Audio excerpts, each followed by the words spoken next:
অনেকদিন পরে আমরা প্রকৃতির মাঝে সময় কাটানোর জন্য চলে গিয়েছিলাম দত্তনগরে। আজকের ভিডিওয় থাকছে হালকা পাতলা বিনোদন প্লাস দুপুরের খাওয়া দাওয়া। তাছাড়াও আমাদের সাথে থাকছে রাজশাহী স্বাধীন। আজকে সারা বিকাল দত্তনগরে কিভাবে কাটালাম অ্যান্ড কি কি করলাম সম্পূর্ণ থাকছে এই ভিডিওতে, সুতরাং ভিডিওটি না টেনে সম্পূর্ণ দেখুন।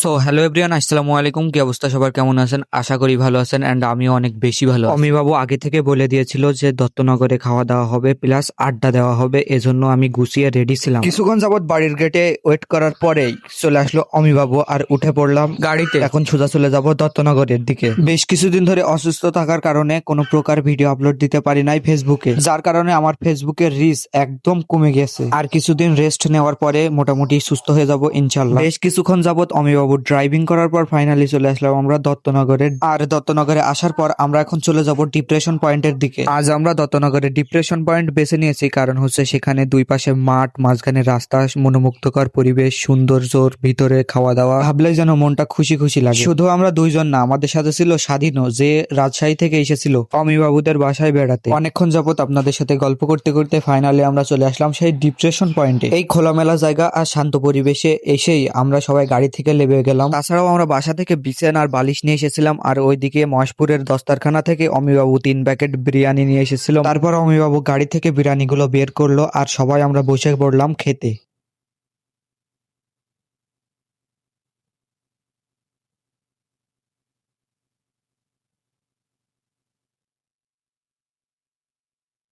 মজো খাচ্ছে, কিরাম লাগছে? মজো খাচ্ছে, অনেক স্বাদ হচ্ছে।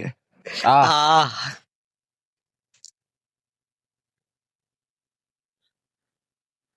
মজো বাপের জন্মে খাইনি। তারপর আমরা খাওয়া দাওয়া শেষ করে এই খোলামেলা পরিবেশে গাছের নিচেই পাটি পেতে আমরা এখন বিশ্রাম নেব। আমরা এই মুহূর্তে আছি এশিয়া মহাদেশে, মানে আমাদের ঝিনাইদহ জেলায় দত্তনগর কৃষি ফার্মে, মানে ডিপ্রেশন পয়েন্ট। তারপর স্বাধীনের অবস্থা। আর গাইস, দুঃখের বিষয় হচ্ছে যে এখানে একটা ফানি সাউন্ড দিয়েছিলাম, সেটা ইউটিউবে পোস্ট করা মাত্রই কপিরাইট দিয়ে দিচ্ছে, এই জন্য আপনাদের মাঝে কোনো সাউন্ডের মাধ্যমে কোনো ভিডিও দিতে পারি নাই। আর তারপর আমরা এই খোলামেলা পরিবেশে মাঠের মাঝখানে আমরা বাদাম খাচ্ছিলাম আর বক্সে গান শুনছিলাম। ঠিক তার কিছুক্ষণ পরেই অমিবাবু মজো খাওয়ার অবস্থা।